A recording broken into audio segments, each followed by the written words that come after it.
এবছর আরাফাতের রোজা কবে রাখতে হবে? আরাফাতের রোজা রাখার ফজিলত কি? আমাদের দেশের কিছু এলাকায় আরাফার দিন সবাই একত্র হয়ে ইবাদত বন্দেগী করে। বিষয়টা কতটুকু সঙ্গত? আরাফার সঙ্গে সাদৃশ্য তৈরি হওয়ায় তারা কিছু সওয়াব পাবে কিনা? খুব শীঘ্রই হজের মূল কার্যক্রম শুরু হচ্ছে। হজের দিনগুলোতে হাজী সাহেবদের করণীয়গুলো এক নজরে একটু বলবেন। কোনো মা তার সন্তানকে যদি এই বলে গালি দেয়, এই কোরবানিতে তোদের কোরবানি করব, এর কাফারা বিধান কি? ফেসবুকে কারো ছবিতে লাইক, কমেন্ট বা লাভ রিয়েকশন দিলে কি গুনাহ হবে? ছেলে প্রবাস থেকে ভিডিও কলের মাধ্যমে বিবাহ করে, এক্ষেত্রে ছেলে যদি দেশে ফিরে বিয়ের শুদ্ধতার জন্য আবার বিয়ে করতে চায়, সে কি পারবে কিনা? যারা অসংখ্য জিনকে চিকিৎসার জন্য ব্যবহার করে, তাদের থেকে চিকিৎসা নেওয়ার ব্যাপারে কিছু বলবেন। বর্তমান এআই কৃত্রিম বুদ্ধিমত্তা দিয়ে মানুষ ও অন্য যে কোনো প্রাণীর ছবি তৈরি করা হয়, এগুলো কি অঙ্কনের মধ্যে পড়বে? চলুন আর দেরি না করে আপনাদের প্রশ্নের উত্তর দেওয়ার আলোকিত ভবনে প্রবেশ করি। এবছর আরাফাতের রোজা কবে রাখতে হবে? আরাফাতের রোজা রাখার ফজিলত কি? এবছর আমরা আরাফাতের রোজা রাখবো 16ই জুন রবিবার, অর্থাৎ 15ই জুন শনিবার দিবাগত রাতে আমরা সাহরি খেয়ে 16ই জুন রবিবার আরাফাতের রোজা রাখলে ইনশাআল্লাহ বিদিন আশা করা যায় আরাফাতের রোজার মর্যাদা বা ফজিলত আমরা লাভ করব। নবী করিম সাল্লাল্লাহু আলাইহি ওয়াসাল্লাম বলেছেন, সিয়ামু ইয়াউমি আরাফা আহতাসিবু আলাল্লাহি আন ইউকাফিরা সানাতাল্লাতী ক্বাবলাহু ওয়াল্লাতী বা'দাহু। অর্থাৎ আরাফাত দিনের রোজা যদি কেউ রাখেন, তাহলে আল্লাহ তাআলার প্রতি আমার আশা হলো যে এর বিনিময়ে আল্লাহ তাআলা তাকে 1 বছর পূর্বের এবং 1 বছর পরের গুনাহ মাফ করে দিবেন। অতএব আরাফাতের রোজা রাখার চেষ্টা আমাদের করা উচিত। খুবই ফজিলতপূর্ণ একটি আমল। অন্য আরেকটি রোজা বা আরেকটি আমল পাওয়া যায় না, যে আমলে আসলে 1 বছর পূর্বের তো বটে, 1 বছর অগ্রিম গুনাহ আল্লাহ তাআলা মাফ করবেন এবং কবিরা গুনাহগুলো থেকে অবশ্য তওবা করে মাফ চাইতে হবে, বান্দার হক আদায় করে মাফ চাইতে হবে। আর সগীরা গুনাহ আল্লাহ তাআলা এই সমস্ত আমলের মাধ্যমে মাফ করে দেবেন ইনশাআল্লাহ তাআলা। অতএব আরাফাতের রোজা রাখা আমাদের প্রত্যেকটা মানুষের চেষ্টা করা দরকার। তবে আরাফাতের রোজা আমরা 9 তারিখ, জিলহজের 9 তারিখে রাখবো, নাকি হাজিরা যেদিন আরাফাতে অবস্থান করেন সেদিন রাখবো? সেদিন আমাদের দেশে 8 তারিখ হলেও এ সম্পর্কে দুটি মত আছে, আমরা বিভিন্ন সময় বলেছি, এবং দুটি মতই ইজতিহাদি। তবে আমার কাছে এটি এখন পরিষ্কার যে আসলে যেই দেশে যখন জিলহজের 9 তারিখ হবে, সেই দেশটিতে তখন আরাফাতের রোজা রাখাটা অধিকতর যুক্তিযুক্ত। যদিও নবী সাল্লাল্লাহু আলাইহি ওয়াসাল্লামের ভাষায় সিয়াম ইয়াউম আরাফা বলতে আরাফার দিন, আরাফার সাথে সম্বোধন করে বলেছেন, কিন্তু আসলে ইয়ামুত তারবিয়া বলা হয় 8 তারিখকে জিলহজের, এবং ইয়াউমে আরাফা বলা হয় 9 তারিখকে, ইয়াউমুন নাহার বলা হয় 10 তারিখে। ইয়াউমুন নাহার বলতে কিন্তু সাধারণত হাজি সাহেবরা যে কোরবানি করে থাকেন, সেটা তারবিয়া বলতে 8 তারিখকে বোঝানো হয় হাজি সাহেবদের। কিন্তু আমরা যখন ফিকহের কিতাবপত্রে 8 তারিখ ইয়ামুত তারবিয়া বলি, তখন 8 তারিখকে বুঝি পৃথিবীর প্রত্যেক প্রান্তের মানুষের জন্য। ঠিক একইভাবে ইয়ামুন নাহার বলতে 10 তারিখকে বুঝি, একইভাবে ইয়াউম আরাফা বলতে 9 তারিখকে বুঝবো। তো এর বিপরীতে যে মতটি আছে যে হাজি সাহেবদের সাথে আরাফাতে অবস্থানের সাথে মিল রেখে রাখাটাই উদ্দেশ্য, যেহেতু নামকরণ করা হয়েছে ওইটা দিয়ে 9 তারিখ না বলে, তো এই মতটিকে যারা অগ্রগণ্য বলেছেন সেটিকে উড়িয়ে দেওয়া যায় না। এগুলো ফোকাহে কেরামের গবেষণা, হাদিসে যেহেতু আলাদা স্পষ্ট করে মানে এরকম বিষয়কে খোলাসা করে দেওয়া হয়নি, অতএব সম্ভাবনা দুইটারই রয়েছে। তবে 9 তারিখের, অর্থাৎ যেখানে পৃথিবীর যে দেশে যখন 9 তারিখ, সেই 9 তারিখকে আরাফাতের দিন হিসাবে গণ্য করাটা আমাদের কাছে অধিকতর শক্তিশালী মনে হয়। তারপরও কোনো কোনো বর্ণায় জিলহজের প্রথম 9 দিনই নফল রোজা রাখার কথা বলা হয়েছে। অতএব আমাদের সে আমলটা করি, তাহলে তো আর বিতর্ক বা সন্দেহের ঊর্ধ্বে আমরা উঠে যেতে পারি, সেটিও আমরা চেষ্টা করতে পারি। এবং ফোকায়ে কেরাম এই জিলহজের 9 দিনের সব দিনগুলোর রোজাগুলোকেই কিন্তু তারা মুস্তাহাব উল্লেখ করেছেন। অতএব এবছর আরাফাত দিনের রোজা হিসাবে আমরা জিলহজের 9 তারিখ অর্থাৎ 16ই জুন রবিবার রোজা রাখবো ইনশাআল্লাহ তাআলা। আর যদি কেউ তার আগের দিনগুলো সাথে মিলিয়ে রাখেন, সেটা আরও ভালো, আরও প্রশংসনীয়। বরং সবগুলো দিন অর্থাৎ প্রথম 9 দিনই রোজা রাখাটা মুস্তাহাব। মিসবাহুর রহমান আপনি লিখেছেন, আমাদের দেশের কিছু এলাকায় আরাফার দিন সবাই একত্র হয়ে ইবাদত বন্দেগী করে, বিষয়টা কতটুকু সঙ্গত? আরাফার সঙ্গে সাদৃশ্য তৈরি হওয়ায় তারা কিছু সওয়াব পাবে কিনা? না, আরাফাতের ময়দানে হাজিদেরকে একত্র হতে বলা হয়েছে। এই একই দিনে অন্যান্য জায়গায় একত্র হওয়ার এবং একত্রিত হয়ে সেখানে খুতবার কিংবা আলোচনার কিংবা ঐক্যবদ্ধভাবে দলগতভাবে কোনো ইবাদতবন্দি করার কোনো দীক্ষা শিক্ষা ইসলামে দেওয়া হয়নি। না সেটা নবী করিম সাল্লাল্লাহু আলাইহি ওয়াসাল্লাম দিয়েছেন, না খোলাফায়ে রাশিদিন দিয়েছেন, না সাহাবায়ে কেরাম দিয়েছেন, না এটি পূর্বসূরীদের মধ্যে ছিল। অতএব এরকম যদি কেউ আরাফাত দিনটাকে সবাই সমবেত হয়ে হাজিদের সাদৃশ্য গ্রহণের চেষ্টা করেন, তাহলে সেটি বিদআতে পরিগণিত হবে এবং সওয়াবের পরিবর্তে সেটি বরং গুনাহ হবে। আরাফাত দিন সম্পর্কে নবী সাল্লাল্লাহু আলাইহি ওয়াসাল্লামের যে নির্দেশনা রয়েছে, তার আলোকে আমরা রোজা রাখবো।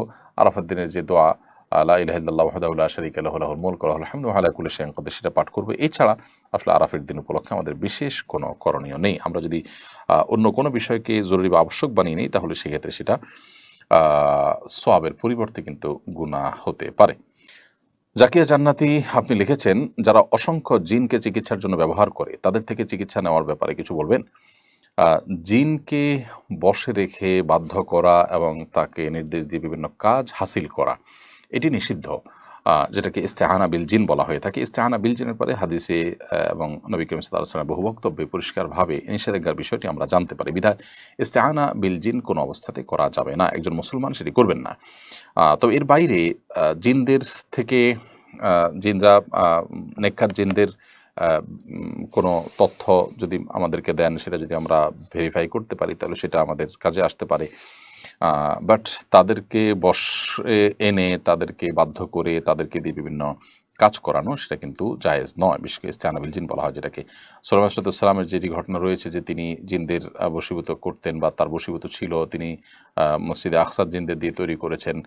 প্রথমত সেটি ছিল সুলাইমান আলাইহিস সালামের শরীয়তের বিষয়। এক নবীর শরীয়ত কিন্তু অন্য নবীর জন্য প্রযোজ্য হয় না। আমাদের নবী সাল্লাল্লাহু আলাইহি সাল্লামের যে বক্তব্য রয়েছে, যে হাদিস রয়েছে, সেই হাদিসে একেবারে পরিষ্কার, সেগুলোর আলোকে আসলে জিনদের থেকে সাহায্য প্রার্থনা করা জায়েজ নয়। এর বাইরে আরও এর নানাবিধ ব্যাখ্যা এবং বিশ্লেষণও রয়েছে। মোহাম্মদ রাশিক শাহরিয়ার আপনি লিখেছেন, জিলহজ মাসের 1 থেকে 10 তারিখের মধ্যে কি দাড়ি সাইজ করা যাবে? চুল, নখ, পশম যে কাটা যায় না, এটা কি সুন্নত নাকি ওয়াজিব? ভাই রাশিক শাহরিয়ার, জিলহজের 1 থেকে 10 তারিখ পর্যন্ত কোনো লোম, কোনো পশম, নখ ইত্যাদি আমরা কাটবো না। সেক্ষেত্রে দাড়িটা এর মধ্যে তো আরও ভালো করে আছে, দাড়িটা কোনো সময় মুসলমানের জন্য কাটা জায়েজ নেই, সেখানে এই 10 দিন তো আরও বেশি সেটি নিষিদ্ধ। তবে এই আমলটা সুন্নত নাকি ওয়াজিব আপনি জানতে চেয়েছেন। এটি ফোকা হানাফের মতে সুন্নাহ বা মুস্তাহাব আমল, এটি ওয়াজিব আমল নয়, যার কারণে এটি ছুটে গেলে যে গুনাহ হবে ব্যাপারটা সেরকম না। মোহাম্মদ শাওন লিখেছেন, ফেসবুকে কারো ছবিতে লাইক, কমেন্ট বা লাভ রিয়াকশন দিলে কি গুনাহ হবে? এটি নির্ভর করবে ছবিটা কী ধরনের। একজন ছেলে মানুষ হয়ে একটা মেয়ে মানুষের কোনো ছবি যেটা আপনার দেখা হারাম, সেটা ছবি দেখে আপনি লাইক, কমেন্ট করেছেন, লাভ রিয়াকশন দিয়েছেন, তাহলে সেক্ষেত্রে সেটা অবশ্যই হারাম হবে। আর যদি বৈধ কিছু দেখেন দেখে আপনি লাইক, কমেন্ট করেন, সেটা হারাম হবে না। ইসলাম এই আইডি থেকে আপনি লিখেছেন, ছেলে প্রবাস থেকে ভিডিও কলের মাধ্যমে বিবাহ করে, এক্ষেত্রে ছেলে যদি দেশে ফিরে বিয়ের শুদ্ধতার জন্য আবার বিয়ে করতে চায়, সে কি পারবে কিনা?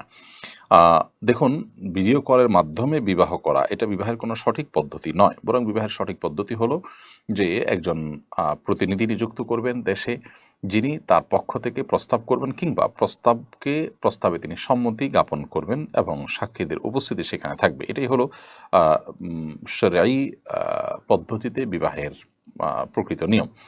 এর বাইরে বিয়ের ব্যাপারে যদি আপনার ভিডিও কলে শুধুমাত্র সেখান থেকে সে প্রস্তাব দেয় বা সম্মতি দেয়, তাহলে সেটা কিন্তু বিবাহ বিশুদ্ধ হওয়ার যে প্রক্রিয়া তার আওতায় পড়বে না। সেই হিসাবে দেশে এসে যদি নতুন করে বিয়ে করেন বা আগের বিয়েটাকে যেহেতু শরিয়ার পদ্ধতি অনুযায়ী হয়নি, সেজন্য নতুন করে বা সম্পূর্ণ পৃথকভাবে বিয়ে করেন, তাহলে সেক্ষেত্রে সেটি জায়েজ নয়, বরং সেটা সঠিক কাজ হবে বা উচিত কাজ হবে। খুব শীঘ্রই হজের মূল কার্যক্রম শুরু হচ্ছে। হজের দিনগুলোতে হাজী সাহেবদের করণীয়গুলো এক নজরে একটু বলবেন। 8 তারিখে কিংবা 7 তারিখ সন্ধ্যায় মক্কা থেকে এহরামের কাপড় পরে, এহরামের কাপড় পরার আগে যথারীতি গোসল করে ফ্রেশ হয়ে এহরামের কাপড় পরে আমরা বাসে চড়ে মিনা চলে যাবো। হাজী সাহেবগণ সবাইকে বাসে করে মিনা নিয়ে যাওয়া হবে। মিনায় যখন আমাদেরকে নিয়ে যাওয়া হবে, সেখানে 5 ওয়াক্ত নামাজ জামাতের সাথে আমরা মিনার তাঁবুতে পড়বো, আদায় করব এবং পুরো সময় জুড়ে আমরা আল্লাহ স্মরণ করব, আরাফাতের প্রস্তুতি নিব এবং পুরো দিন সেখানে আমরা অবস্থান করব। এর বাইরে বিশেষ কোনো আমল সেখানে নেই। এবং 8 তারিখ রাতে কোনো এজেন্সি বাসে করে আমাদেরকে নিয়ে যাবে আরাফাতে। সেক্ষেত্রে 5 ওয়াক্ত নামাজ বিনা যদি পড়া নাও হয় কোনো অসুবিধা নেই। 5 ওয়াক্ত নামাজ পড়াটা সুন্নাহ, 1 ওয়াক্ত কম পড়া হলেও জায়েজ আছে। আমরা রাতে চলে যেতে পারবো মিনা এই আরাফাতে। আর যদি কেউ সকালে নেয় কোনো এজেন্সি, তাহলে সকালে যাবো, কোনো অসুবিধা নেই। সকালে দেরি হলে কোনো সমস্যা নেই, তবে ফজরের উপরে যাওয়াটা সুন্নাহ। 9 তারিখ সকালবেলা যাওয়াটা হলো সুন্নাহ আরাফাতে। আরাফাতে যাওয়ার পর আমরা সেখানে রেস্ট করবো, খাওয়া দাওয়া করবো, জোহর নামাজ আদায় করে এরপর দীর্ঘ সময় ধরে একেবারে সূর্য ডোবা পর্যন্ত আমরা দোয়া এবং মুনাজাতে মাশগুল থাকবো। খুতবা শুনতে পারলে খুতবা শ্রবণ করবো, জোহরের পরে খুতবা হবে, এরপর আমরা দোয়া মাশগুল থাকবো সন্ধ্যা পর্যন্ত। সন্ধ্যার পর আমরা মুজদালিফায় চলে যাব, মাগরিব নামাজ না পড়ে মুজদালিফায় গিয়ে মাগরিব এশা একসাথে পড়বো, পড়ে মুজদালিফায় আমরা রাত্রি যাপন করবো ইনশাআল্লাহ তাআলা।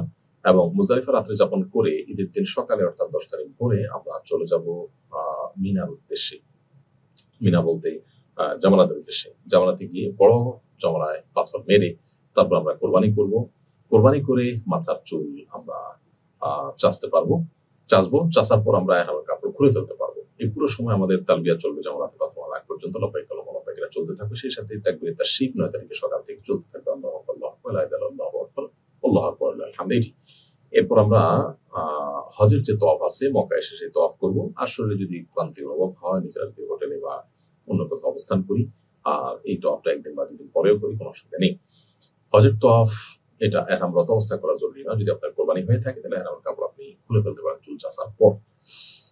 এরপর আপনি হজের তওয়াফ করলেন, সাই করলেন, আপনার হজের মূল কার্যক্রমগুলো সম্পাদন হলো। পাশাপাশি 10 ঈদের দিন রাতে এবং 11তম দিবসের দিন রাতে আপনি মিনা অবস্থান করবেন এবং এই 3 রাত বা 12তম 11তম রাতেও অবস্থান করে আপনি 10তম রাতেও অবস্থান করবেন, করে 12তম দিবসে অর্থাৎ জিলহজের 12 তারিখে আপনি মিনা থেকে চাইলে মক্কা চলে আসতে পারেন জমরাতে পাথর মেরে। তারপরে আর যদি 12তম দিবসে আপনি থাকেন, জিলহজের 12 তারিখে থাকেন রাতে মিনাতে, তাহলে সেক্ষেত্রে 13 তারিখে সকালে আপনি দুপুর পরে আপনি পাথর মারবেন জমরাতে, দুপুর পরে পাথর মেরে তারপরে মক্কায় চলে আসবেন। এ হলো টোটাল হজের দিনগুলোর কার্যক্রম। তাহলে চাইলে কেউ 12 তারিখে চলে আসতে পারে, আর যদি 12 তারিখ কেউ থাকেন রাতে সেখানে, তাহলে 13 তারিখে পাথর মেরে তাকে মক্কায় আসতে হবে। জিহাদ আহমদ আপনি লিখেছেন, বর্তমান এআই কৃত্রিম বুদ্ধিমত্তা দিয়ে মানুষ ও অন্য যে কোনো প্রাণীর ছবি তৈরি করা হয়, এগুলো কি অঙ্কনের মধ্যে পড়বে? ভাই জিহাদ আহমদ, এআই এবং কৃত্রিম বুদ্ধিমত্তা দিয়ে যে মানুষের এবং বিভিন্ন প্রাণীর ছবি তৈরি করা হয়, এই বিষয় নিয়ে ওলামায়ে কেরামের এখনও গবেষণা শুরু হয়েছে কিনা আমি জানি না।